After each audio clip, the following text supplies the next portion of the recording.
Assalamu alaikum jama'a, ga mu tare da Alhaji Abdullahi Auta wanda yake za mu mishi tambayoyi akan wannan abin da chairman din Fakai Local Government yake Alhaji Musa Rabiu Jarma na tallafi wa talakawa akan abincin sallah na rage farashi akan 700 zuwa 400. Alhaji Abdullahi Auta, wani irin taimako ne kaga chairman yana yi wa talakawansa?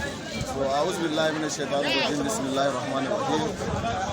Bisa taimakon da shugaban karamar hukumar mulki ta Fakai Alhaji Musa Rabiu Jarma ke yi, kamar irin yau da ya ƙara dawowa, don saboda yana yi kowane sati ana so abinci ana karar da shi, ana sai su talakawa cikin sauki. Kamar wanzu wanga satin ya so shinkafa ana sai da ita naira 800 a kasuwa ta tuwo, yana sai su ta kan naira 400. Ana sayar masara akan 300, ya mai da ita naira 100.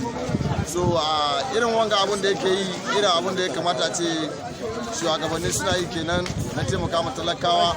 Ba ka jawo mutum ka bashi naira 10 bai je kashe gobe ya dawo ya maka tsaye. Amma irin wannan abun da shugaban karamar hukumar ta Fakai yaga ya dace ya yi, wanda yake zai taimaka ma talakawa a wannan jajiburin ya taimaki kowa zai samu abin da ya ci a gidan shi. Akwai wani wanda ma ba zai iya samun kuɗin sayan masara ba, yau gashi ya sayi shinkafa, za a je a mai tuwon shinkafa. Akwai wanda dama kila ko ga sallar tuwon dawa yake ci a gidan shi, yau gashi yana samun masara zai hada da shinkafa ta yi tuwon. So a hakan talakawa gaskiya mun gode kwarai, Allah ya saka mishi kawai hukumar mulki da alheri. Allah ubangiji ya biya mishi bukatun shi da alheri. Abin da yake so na duniya lahira Allah ya bashi.